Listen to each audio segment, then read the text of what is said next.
नमस्ते प्यारे बच्चों।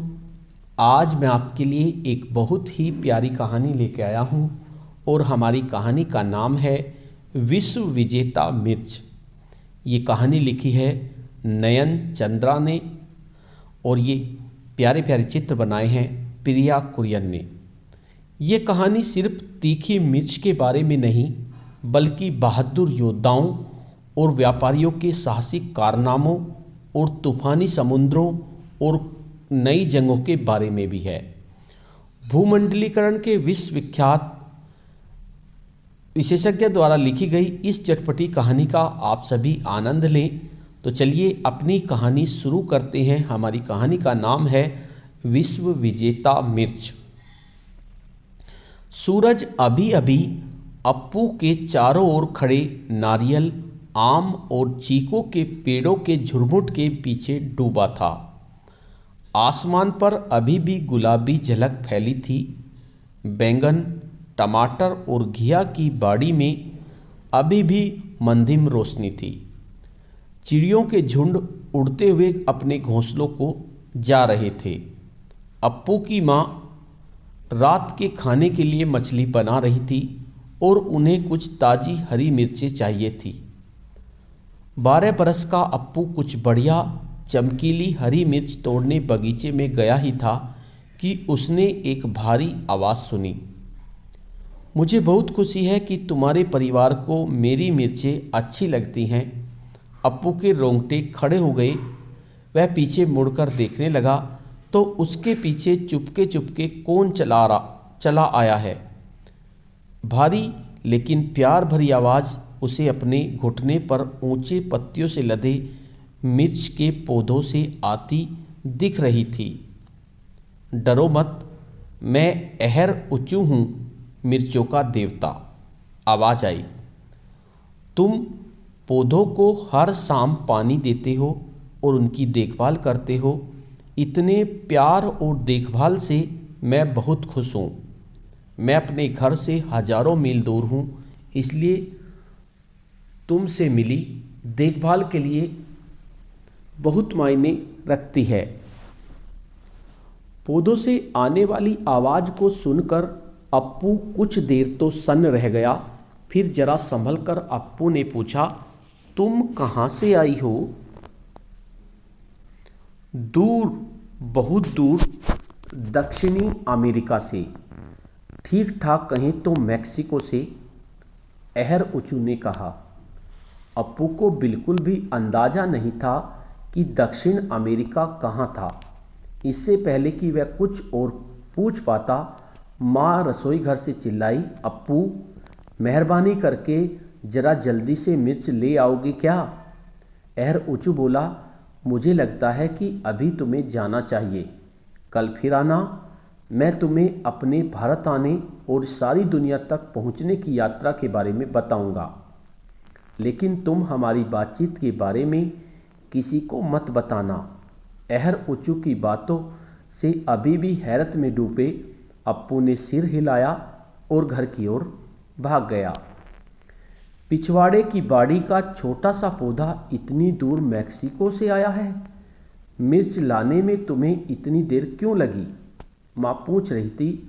अप्पू ने अहर उच्चू की कही बात याद आ गई। अरे, मुझे न पौधे में बहुत ज़्यादा टमाटर दिखे लगे। पिछली बार तो बहुत ज़्यादा उसने बात बनाई। खैर, उसे बाद में पता चलने वाला था कि टमाटर का पौधा भी मिर्च की तरह मैक्सिको से आया है। हैरत से भरा अप्पू मछली चखने के लिए ही भी नहीं रुका। वह दौड़कर अपने कमरे में गया और अपने पिछले जन्मदिन पर उपहार में मिला छोटा सा ग्लोब उठाकर देखने लगा कि दक्षिण अमेरिका कहाँ है। दक्षिणी अमेरिका ग्लोब के दूसरी तरफ मिला। उसने जल्दी से अहर उचुका को बताया, देश ढूंढ निकाला, मैक्सिको। कमाल है, अप्पू ने सोचा। शाम के इंतजार में अप्पू का अगला दिन बड़ी मुश्किल से बीता। उसने बड़े बेमन से अपनी कक्षा में पढ़ाई की। शाम को अपना गृह कार्य भी जल्दी ख़त्म कर लिया। उसके दिलो दिमाग में बस एक ही ख्याल आया था, बोलने वाला पौधा। सूरज के डूबने से पहले ही उसने पौधे सींचने वाला झारा भरा और बगीचे की ओर चल दिया। मिर्च के पौधे के पास आने से पहले उसने बैंगन, पालक, टमाटर के पौधों और घिया की बेलों को पानी दिया। अप्पू ने झारा चमकीली मिर्चों से लदे पौधे पर खाली किया ही था कि अहर उचू बोल उठा, आह, दिन भर की गर्मी के बाद कैसा सुकून मिला, धन्यवाद अप्पू। उत्सुकता से भरा अप्पू कहानी सुनने के लिए उसके पास घुटनों के बल बैठ गया। अहर उचू ने बात शुरू की। हजारों साल पहले दक्षिण अमेरिका के दूर दूर तक फैले पहाड़ों और जानवरों में इनका देवताओं का राज था। उन्होंने वहाँ रहने वाले लोगों की मदद के लिए 4 भाइयों को भेजा। इनका लोग मक्का, आलू, ओवोकाडो यानी नाशपाती जैसा जो फल होता है, टमाटर और बहुत सारे फल और सब्जियां उगाते थे। लोगों की ज़िंदगी को जरा चटपटा बनाने के लिए भेजे गए 4 भाइयों में से एक अहर उचू था। उसकी आत्मा मिर्च के पौधों में बस गई, जो सबसे ज़्यादा पसंद किया जाने वाला फल बन गया। हाँ, आवाज़ से हैरान से अप्पू को बताया, मिर्च असल में एक फल है, जबकि तुम लोग समझते हो कि यह सब्जी है। वैसे यह दूसरे फलों की तरह मीठी नहीं, इसमें बीज होते हैं जिनसे नए पौधे उगते हैं। इसी वजह से अहर उचू की आत्मा लगातार जीवित रहती है। मक्की के आटे और टमाटर से बने सादा स्वाद वाले भोजन को चटपटा बनाने वाले मसाले के रूप में मिर्च बहुत प्रसिद्ध हो गई। राजा ने मांग की कि वह एज़टेक और इंका लोग राजा के प्रति सम्मान प्रकट करने के लिए कर के रूप में उसे पकी हुई और सूखी मिर्च भेंट किया करें। कर क्या होता है? अप्पू ने पूछा। कर यानी टैक्स, जो लोग राजा को देते हैं, अहर उचू ने समझाया।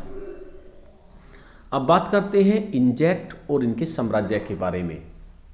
इंजेक्ट आज के मैक्सिमो में कभी इंजेक्ट लोगों की एक प्राचीन सभ्यता हुआ करती थी।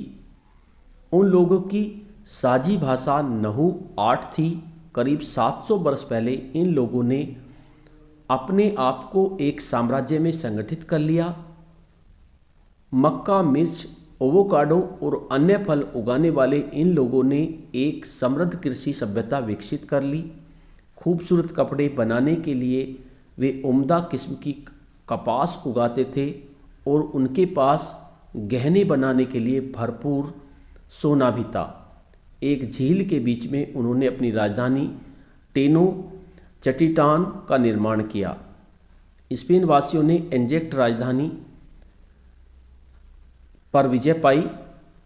दक्षिण की ओर एंडीज पर्वतमाला, आज का पेरू में ये लोग रहते थे जो सूर्य देव की पूजा करते थे और मानते थे कि उनका एक बेटा अहर उचू है। उन्होंने एक विशाल साम्राज्य बनाया था, बाद में दक्षिण अमेरिका के निचले छोर तक फैल गया था। प्रभावशाली इंका राजा कर के रूप में लोगों से सोना, मिर्च और बेगार वसूलते थे। इंका लोगों को पहिए बनाने के बारे में जानकारी नहीं थी, लेकिन उन्होंने 25,000 मील लंबी सड़क का निर्माण किया था। वे स्मारकों के निर्माण के लिए लकड़ी के बड़े बड़े लट्ठों पर लुढ़काकर भारी भरकम पत्थर लाते थे। शायद उन्हें पहियों की जरूरत ही नहीं थी, क्योंकि उनके पास उन पहियों को खींचने के लिए घोड़े या भैंसे नहीं थे। उनके पास सिर्फ बकरियों जैसे भारवाही लामा ही थे। यह सब तो बड़ा ही मज़ेदार है, अप्पू बीच में ही बोल उठा, लेकिन तुम अपने देश से भारत तक कैसे पहुँचे? अप्पू ने ग्लोब में देखा था कि भारत और मैक्सिको के बीच बहुत बड़े महासागर और अफ्रीकी महाद्वीप मौजूद हैं। अहर उचू ने बताया, यह एक लंबी कहानी है जो लोग हमारे पूर्वजों की धरती पर आए थे और जिन्होंने मिर्च के पौधों को पूरी दुनिया तक पहुंचाने में मदद की, वे असल में भारत जाने का रास्ता खोजते हुए वहां पहुंचे थे। लगभग 500 बरस पहले की बात है। एक दिन स्पेन के राजा और रानी द्वारा भेजे गए 3 व्यापारिक जहाज हमारे यहाँ आ पहुँचे। इटली के वासी क्रिस्टोफर कोलंबस की अगुवाई में जहाज़ों के इस बेड़े ने यह सोचकर अटलांटिक महासागर में प्रवेश किया था कि वहाँ से उन्हें भारत जाने का कोई रास्ता मिल जाएगा। उन्होंने सोचा ही नहीं था कि उनके रात में विशाल अमेरिकी महाद्वीप और प्रशांत महासागर खड़े होंगे। वे भारत क्यों जाना चाहते थे? अप्पू ने पूछा। अहर ऊँचू हंसा, क्योंकि काली मिर्च, जिसे यूरोप के लोग, अमीर लोग अपने खाने में डालना बेहद पसंद करते थे, भारत में ही उगती थी।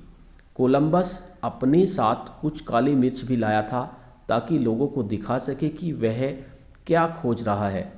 उसे पूरा विश्वास था कि वह भारत या इंडिया पहुंच गया है और इसलिए उसने इंटेक, इंका और वहां के लोगों को इंडियन या भारतीय कहा। अच्छा, तो रेड इंडियन अमेरिका के मूलवासी हैं? अप्पू ने हैरानी से कहा। वह अपनी खोज से हैरान भी था और खुश भी। कोलंबस बहुत ही निराश हुआ कि इन भारतीयों के पास बेचने के लिए काली मिर्च नहीं थी, लेकिन उन्होंने उसे मिर्चों की कई किस्में दिखाई जिन्हें वे उगाते थे। कोलंबस ने उन्हें चखा और पाया कि यह मिर्च भी भारतीय मिर्च जितनी ही तीखी हैं। उसने उस छोटे से फल को मिर्च कहा और उन्हें स्पेन ले जाने के लिए बोरियों में भर लिया। अप्पू यह सोचकर बड़ा ही मज़ा आया कि कोलंबस, जो असल में काली मिर्च लेने के लिए आया था, हरी और लाल मिर्च ले गया। अगले दिन अप्पू ने सिंचाई करने के लिए अहर ऊँचू को पुकारा। अहर ऊँचू बोला, ओह, मुझे तुम्हें खोज के युग के बारे में कुछ और बातें भी बतानी चाहिए। उसकी बात सुनकर अप्पू बहुत रोमांचित हुआ। उसे लगा कि जैसे किसी नए युग के किस्म के कंप्यूटर गेम का हिस्सा बन गया है। उसके मन में दुनिया का एक धुंधला सा नक्शा आकार लेने लगा और उसमें पुर्तगाल और स्पेन और उसके महासागरीय बंदरगाह जगमगाने लगे। अहर ऊँचू ने बातें आगे बढ़ाई। 2 साल पहले के यूरोप के लोग भारतीय काली मिर्चों के दीवाने थे। रोमन साम्राज्य के समय से अहीर लोग मांस के पकवानों में काली मिर्च की खुशबू पसंद करते थे और चुटकी भर मसाले के लिए ऊंची कीमत देने को तैयार रहते थे। काली मिर्च खरीदने के लिए जांबाज अरब और ग्रीक नाविक अरब सागर को पार करके केरल जाते थे। साथ लाए सोने के सिक्कों और अन्य सामान के बदले ली काली मिर्च यूरोप में अमीरों को बेचकर वे ज़बरदस्त फायदा कमाते थे। अब देखते हैं यूरोप के साम्राज्य। यूरोप के लोग बहुत पहले से अरब व्यापारियों द्वारा भारत में आयात किए गए मसालों का मजा ले रहे थे। वे खुद वहां जाने के सपने देखते थे। 1853 में ऑटोमन तुर्कों के ईसाइयों द्वारा शासित बाइजेंटाइन साम्राज्य पर कब्जा कर लेने और पूर्वी रास्ते को रोक देने के बाद यूरोप वालों के लिए यह यात्रा करना जरूरी हो गया। ब्रिटिश साम्राज्य, ब्रिटिश आधिपत्य, फ्रांस, पुर्तगाल, स्पेन, नीदरलैंड, बेल्जियम, संयुक्त राज्य अमेरिका। पुर्तगाली और स्पेन के लोगों ने समुद्री यात्रा करने में समर्थ जहाज और समुद्री यात्रा में काम आने वाले उपकरण बनाए, जिन्होंने उसके लिए महासागरों में यात्रा करना आसान बना दिया। और वे अटलांटिक महासागर से होते भारत पहुंचने लगे तो क्रिस्टोफर कोलंबस 1492 में पहुंचा और वास्को डी गामा 1478। शुरू में उन्होंने व्यापारियों के अड्डे बनाए और बाद में धीरे धीरे पूरे देशों को चालाकी और हथियारों के बल पर उपनिवेश बना लिया। कृषि और खनिज संसाधनों के संपन्न इलाकों पर आधिपत्य की होड़ में जुटे यूरोप के अन्य देश Britain, Holland, Belgium, France, Denmark और इटली दुनिया के अपने अपने उपनिवेश बनाने में लगे हुए थे। ईसाई लोगों के बीच झगड़े न होने पाए, इसलिए पोप और ग्लोब पर एक काल्पनिक रेखा भी खींच दी गई ताकि इसके एक और स्पेन अपना आधिपत्य जमा सके और दूसरी ओर पुर्तगाल। लेकिन उपनिवेश बसाने के हंगामे ब्रिटेन और हॉलैंड के शामिल होने के बाद इस रेखा की अनदेखी हुई। 1847 में आज़ादी पाने तक भारतीय ब्रिटिश औपनिवेशिक साम्राज्य का मुकुट बना रहा।